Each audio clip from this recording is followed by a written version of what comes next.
Hello everyone, मैं मंजू आज आपके साथ फिर से एक वीडियो के साथ आई हूँ जिसमें मैं आज जो है पूरे वर्ल्ड ज्योग्राफी का एक टॉपिक लिया है मैंने यूरोप महाद्वीप पर। उस पर मैं बात करने वाली हूँ।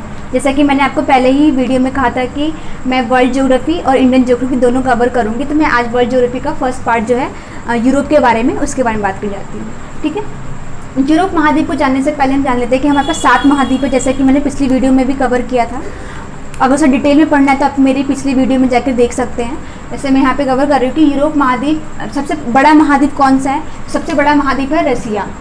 ठीक है, रसिया के बगल नीचे है आपका अफ्रीका, उसके पश्चिम में है नॉर्थ अमेरिका, फिर उसके दक्षिण में है साउथ अमेरिका, फिर उसके सबसे नाम में अंटार्कटिका, फिर आपका यूरोप, और सबसे छोटा जो है ऑस्ट्रेलिया। सबसे छोटा महाद्वीप जो है ऑस्ट्रेलिया है। और रैंक वाइज वर्ल्ड में महाद्वीपों के अनुसार यूरोप की जो संख्या है वो 6ठी संख्या है, 6th रैंक पर आता है। ठीक है, आज हम जानेंगे कि यूरोप के बारे में। वैसे यूरोप जो है अगर देखा जाए फिजिकल रूप में, फिजिकली अपीयरेंस में, भौतिक स्वरूप में, तो यूरोप जो है एशिया महाद्वीप का ही जुड़ा हुआ भाग है। लेकिन इसको समझने की दृष्टि से वैज्ञानिकों ने इसको अलग डिवाइड कर दिया है। जैसे कि यहाँ पर यूरोप और एशिया के बीच में जुराल पर्वत है। जुराल पर्वत जो है यूरोप और एशिया को डिवाइड करता है। और आपको पता ही हो कि यूरोप सबसे बड़ी जो कंट्री है एरिया वाइज वो है हमारी रसिया। रसिया इधर वाला पूरा एरिया है, इस रसिया का साइबेरियन भाग है, और रसिया का तो आधा भाग इधर भी आता है, यूरोप के अंदर भी आता है। जो यूरोप की रसिया की राजधानी मॉस्को है वो यहीं पर है, ये वाला एरिया है वो मॉस्को रसिया की राजधानी है। ठीक है, तो हम जानते हैं कि रसिया यूरोप कैसे डिवाइड कर रहा है। जैसे कि ये आपका यूराल पर्वत, ये आपका कैस्पियन सी, ब्लैक सी, मेडिटेरियन सी, ऊपर से आर्कटिक सी। ठीक है, चारों तरफ से इसके मतलब इधर की तरफ तो भूभाग है लेकिन इधर की तरफ पानी है, तो इसको इसलिए यूरोप को यूरेशिया का प्रायद्वीप भी कहते हैं। यूरोप को यूरेशिया का प्रायद्वीप क्यों कहते हैं समझ में आया? क्योंकि तीनों तरफ से पानी है। यहाँ पे आर्कटिक ओशन, यहाँ पे अटलांटिक ओशन, इधर की तरफ बहुत बड़ा अटलांटिक ओशन है, और यहाँ पर मेडिटेरियन सी जिसे भूमध्य सागर भी कहते हैं। ठीक है, अब यूरोप को यूरेशिया का प्रायद्वीप, अब यूरोप को प्रायद्वीपों का प्रायद्वीप भी कहते हैं। क्यों कहते हैं? क्यों, देखिए ये पूरा एरिया देख रहे हैं आप, 3 तरफ से भाग से पानी से घिरा हुआ है, ये एरिया पानी से घिरा हुआ है, ये एरिया 3 तरफ से पानी से घिरा हुआ है, ये एरिया 3 तरफ से पानी से घिरा हुआ है, इसलिए इसे प्रायद्वीपों का प्रायद्वीप भी कहा जाता है। ठीक है, अब हम बात करेंगे इसकी। अगर क्वेश्चन आ जाए कि कौन सा पर्वत जो है यूरोप और एशिया को डिवाइड करता है, तो ये है आपका यूराल पर्वत। ये है आपका कैस्पियन सी। कैस्पियन सी दुनिया का सबसे बड़ा खारे पानी का झील है, इसे कैस्पियन झील कहते हैं। ठीक है, सबसे ज़्यादा मतलब खारा पानी यहाँ पर है। ठीक है, और ये है आपका ब्लैक सी, काला सागर जिसे बोलते हैं। ब्लैक सी वास्तविक में आप देखेंगे चारों तरफ से 3 पानी से घिरा हुआ है, लेकिन यहाँ पे छोटा सा एरिया है ना, ये मेडिटेरियन सी से जुड़ा हुआ है, इसलिए ये लेक नहीं है। जैसे ये कैस्पियन सी एक तरीके से लेक है। ठीक है, लेक बोलेंगे, चारों तरफ से ये पानी से भू प्रॉपर्टी से घिरा हुआ है, लेकिन ये चारों तरफ से तो घिरा हुआ है, लेकिन यहाँ पे छोटा सा भाग जो है खुला हुआ है, इसलिए ये सी के पार्ट में आएगा, लेक के पार्ट में नहीं आएगा। ठीक है, मेडिटेरियन सी से जुड़ते हुए ये अटलांटिक सी से जुड़ जाता है, तो ये सी का पार्ट है। तो ये आपका ब्लैक सी, कैस्पियन सी सबसे बड़ा सी। और क्वेश्चन आ जाता है कि सबसे बड़ा खारे पानी का झील कौन सा है, तो आपको कैस्पियन सी बोलना होगा। क्वेश्चन आ जाए कि सबसे मीठे पानी का झील क्या कौन सा है, तो सुपीरियर झील है, सुपीरियर लेक। सुपीरियर लेक आपका नॉर्थ अमेरिका में, वो भी मैं डिटेल से बताऊंगी नॉर्थ अमेरिका के वाले महाद्वीप में। अभी हम इस पर बात करते हैं। ये है मेडिटेरियन सी, और यहाँ पर ये वाला एरिया है, ये इसको बोलते हैं बाल्टिक सी, और ये है आपका नॉर्थ सी। मैं लिख देती हूँ, ये वाला एरिया जो है बाल्टिक सी बोलते हैं इसको, बाल्टिक सी, नॉर्थ सी, ये नॉर्थ सी है। ये यहाँ पे आपका ये वाला एरिया नॉर्वियन सी है। ठीक है, नॉर्वियन सी। और आपका उधर वाला जो एरिया पूरा, ये जो बड़ा महाद्वीप, ये बड़ा सागर, पानी का बहुत बड़ा रूप है, इसे बोलते हैं अटलांटिक सी, अटलांटिक ओशियन, सॉरी ओशियन पानी का बहुत बड़ा भाग, उसको ओशियन बोलेंगे, सी उसका छोटा भाग होता है। ठीक है, ये चीज़ समझ में आई है प्रायद्वीपों का प्रायद्वीप क्यों कहा जाता है। अब हम बात करेंगे इस वाले लैंड की। ये एंड जो है लैंड जो है आपका, ये आइबेरियन प्रायद्वीप है।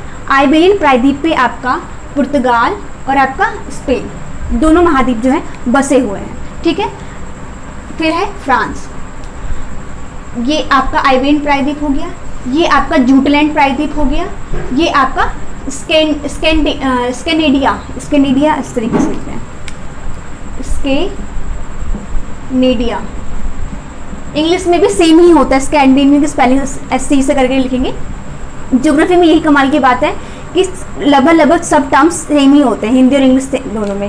प्रायद्वीप को इंग्लिश में आपका पेनिनसुला भी बोलते हैं, ठीक है, तो सेम ही है पेनिनसुला, ठीक है। तो ये आपका स्कैंडिनेविया का प्रायद्वीप है। तो आप क्वेश्चन आ जाए कि स्कैंडिनेविया के प्रायद्वीप में कौन कौन से देश हैं, तो आपका नॉर्वे, स्वीडन और फिनलैंड, ठीक है, 3 देश हैं इसके अंदर। अब आ जाए, ये आपका एरिया हो गया। अब हम बात करेंगे, कई बार क्वेश्चन ऐसे रहता है कि ये अब जो बाल्टिक सी के एरिया के पास जो भी कंट्री होगा ना, उसको बाल्टिक कंट्री बोलेंगे, ठीक है, जो बाल्टिक सी से लगे हुए, जो जिसका तट एक एरिया कंट्री होगा। तो बाल्टिक सी को याद करने के लिए, कंट्री के नाम याद करने के लिए, इसको हम इस तरीके से याद कर सकते हैं। र्यूड सेल लिख देती हूँ मैं यहाँ पे,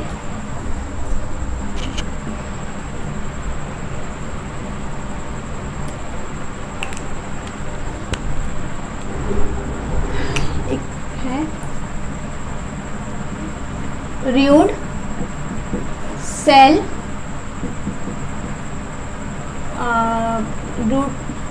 रूट जर्मनी, सेल पोलैंड एंड फिनलैंड, ठीक है।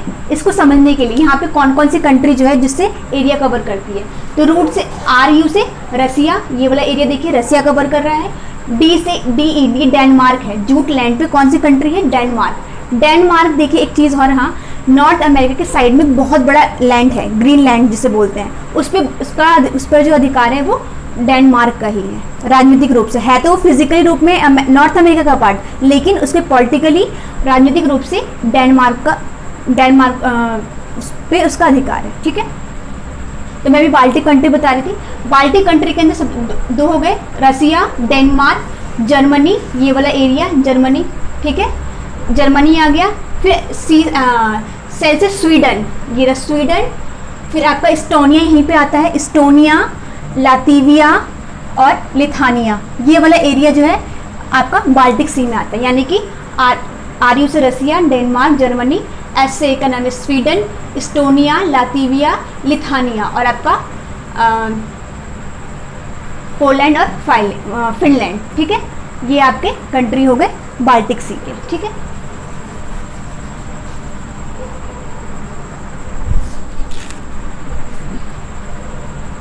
अब हम बात करेंगे, ये वाला जो एरिया देख रहे हैं ना आप, यही आपका उत्तर के भाग में, ये आपका इंग्लैंड है जिसने हम पर राज किया था इतने सालों। कई बच्चों को प्रॉब्लम होती है कि यूके क्या है, ब्रिटेन क्या है, वेल्स क्या है, ठीक है, लंदन क्या है। तो मैं बता दूं, इंग्लैंड है, इंग्लैंड की राजधानी लंदन है, वो यहाँ पर है। वेल्स और इसको मिला के, वेल्स और आपका ये इंग्लैंड का पार्ट मिला दे और ऊपर का एरिया जो है स्कॉटलैंड, इन सबको मिला दे तो आपका यूके बन जाता है। और इसी के अंदर अगर हम ऐड कर दें आयरलैंड, तो ये आपका बन जाता है द ग्रेट ब्रिटेन, ठीक है, ग्रेट ब्रिटेन। इसको इस तरीके से लिख देती हूँ मैं। ग्रेट ब्रिटेन के अंदर आपका आ जाता है इंग्लैंड प्लस वेल्स। वेल्स ये वाला एरिया है, यहाँ से ये वाला जो एरिया है ना, ये वेल्स है, ठीक है, वेल्स प्लस स्कॉटलैंड, ठीक है, ये आपका ग्रेट ब्रिटेन बन जाएगा। और यूनाइटेड किंगडम आपका England plus Wales plus Scotland. Scotland आपका ये वाला एरिया है ना, ये ऊपर का आधा भाग जो है स्कॉटलैंड है, ठीक है। तो आपका स्कॉटलैंड प्लस आयरलैंड, ठीक है, आयरलैंड। तो इस तरीके से आप समझ गए कि ग्रेट ब्रिटेन क्या है। ग्रेट ब्रिटेन फ्रांस से डोबर की जल संधि के द्वारा या फिर इंग्लिश चैनल के द्वारा, इंग्लिश कैनाल जिसे बोलते हैं, नहर बोलते हैं, उसके द्वारा ये अलग होती है। ग्रेट ब्रिटेन आपका डोबर की जल संधि के द्वारा फ्रांस से अलग होती है, ठीक है। और अफ्रीका, इसके नीचे यूरोप के नीचे अफ्रीका है, यहाँ पे है मोरक्को। यहाँ पर एक जिब्राल्टर, ये है तो स्पेन इतना बड़ा एरिया, लेकिन स्पेन में एक छोटा सा पार्ट है एरिया, ये बहुत छोटा सा, ये वाला इतना सा एरिया देख रहे हैं ना, ये इसका नाम है जिब्राल्टर। जिब्राल्टर पर राजनीतिक रूप से यूपी का कंट्रोल है, तो इसलिए इसको जिब्राल्टर की संधि बोला गया है। जिब्राल्टर की संधि के द्वारा यूरोप और अफ्रीका अलग अलग होते हैं और अटलांटिक ओशन और मेडिटेरियन सी दोनों जुड़ जाते हैं। ठीक है, तो क्वेश्चन इस तरीके से आ जाएगा कि जिब्राल्टर की संधि कौन से दो भूभागों को दो भूभागों को हटा विक्षेपित करती है, तो आपका ये आपका आ जाएगा यूरोप और अफ्रीका, या फिर क्वेश्चन आ जाए स्पेन और मोरक्को, तो आप दोनों ही टिक कर दीजिएगा। ठीक है, अब हम बात करते हैं इस इतने बड़े भाग में, ये इसमें टोटल जो कंट्रीज हैं वो टोटल कंट्रीज 49 टू 46, कोई बोलता है 46 है, कोई बोलता है 49, वैसे ऑल ओवर देखा जाए तो 49 कंट्रीज, इस छोटे से इतने छोटे भाग में 49 कंट्रीज हैं। सबसे बड़ी कंट्री जो है वो है फ्रांस। ठीक है, अब हमने देखा कि सबसे ये पर्वत यूराल पर्वत जो है यूरोप और एशिया को दो भागों में डिवाइड करता है। अब हम देखेंगे यहाँ पे सबसे ऊंची पर्वत कौन सी है। अगर क्वेश्चन पूछा जाए कि यूरोप की सबसे ऊंची पर्वत कौन सी है, तो यहाँ पे है काकस, ये काकस श्रेणी है, पर्वत रेंज है। जैसे हमारे पास इंडिया में हिमालय पर्वत है ना, लगातार है, तो सबसे ऊंची पर्वत है माउंट एवरेस्ट, जिसकी हाइट है 8,848 8848। उसी तरीके से यहाँ पे भी रेंज है काकस करके, लिख देती हूँ मैं, CAC काकस की जो ये वाला जो एरिया है, ये है आपका सबसे ऊंचा पर्वत है पूरे यूरोप का, इसको बोलते हैं एल्ब्रुश। ठीक है, फिर आ जाएगा ये मध्य एशिया, और इस एशिया में मध्य यूरोप में आल्प्स पर्वत जो है इटली के ऊपर है। फिर बोलेगा अगर आल्प्स का सबसे ऊंचा पर्वत कौन सा है, तो यहाँ पे है माउंट ब्लैक, ये वाला एरिया देख रहे हैं ना, ये आल्प्स पर्वत, यहाँ पर इसके ऊपर में है जूरालैंड, और ये आपका माउंट ब्लैक है। तो ये आप ये पूरा एरिया देख रहे हैं, ये पूरे पर्वत ही पर्वत है। ठीक है, तो ब्लैक आपका हो गया माउंट ब्लैक, आल्प्स का सबसे ऊंचा पर्वत, यूरोप का सबसे ऊंचा पर्वत हो गया एल्ब्रुश। ठीक है, ये क्लियर है। अब है एक यहाँ पर है स्पेन और फ्रांस, ये स्पेन है और ये फ्रांस है। ठीक है, स्पेन और फ्रांस के बीच में कौन सा पर्वत है, तो इसे है पिरेनीज पर्वत बोलते हैं। इसमें लिख देते हैं यहाँ पे मैं, पिरेनीज पर्वत, इंग्लिश में भी सेम वही होगा, स्पेलिंग PERENIC होगा, पिरेनीज के पर्वत। ठीक है, फिर यहाँ पर है आपका फ्रांस और जर्मनी को वॉस्जेस पर्वत डिवाइड करता है। फ्रांस और जर्मनी को, ये फ्रांस से जर्मनी, इसके बीच में कौन सा पर्वत है, वॉस्जेस पर्वत,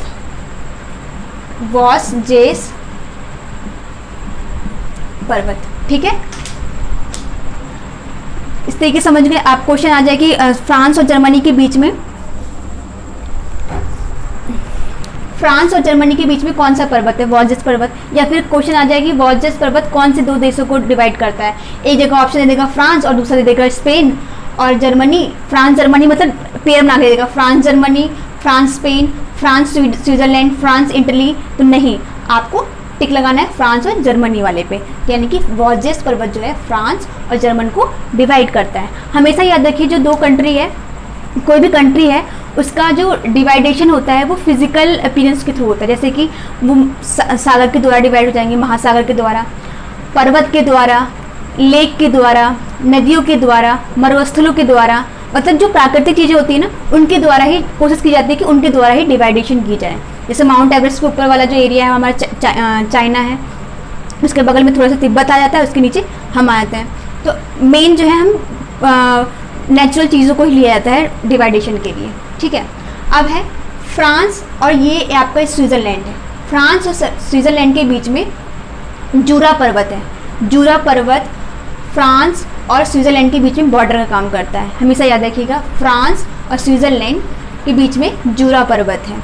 ठीक है, मैं इसमें बस मोटा मोटा बता रही हूँ, इसमें हम दूसरे काफ़ी लंबी वीडियो हो जाएगी, इसलिए मैं थोड़ा फिजिकल के बारे में दिखा रही कि सबसे लंबी पर्वत, सबसे छोटा पर्वत।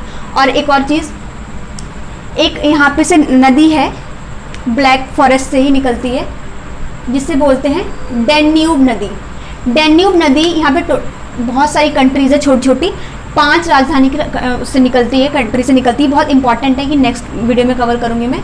और एक है यहाँ पे आपका, यहाँ से निकलता है ये वाला नदी जो है वोल्ग्यू नदी, वोल्ग्यू नदी, ठीक है। सबसे लंबी नदी जो है यूरोप की वोल्ग्यू नदी है, ठीक है। और ये जो डैन्यूब नदी है ये भी इम्पॉर्टेंट है, ठीक है। और इसके बाद हाँ, इटली के ऊपर है आपका ये वाला एरिया देख रहे हैं, ये है आपका आल्प्स पर्वत। इटली को कंपेयर किया जाता है इंडिया से।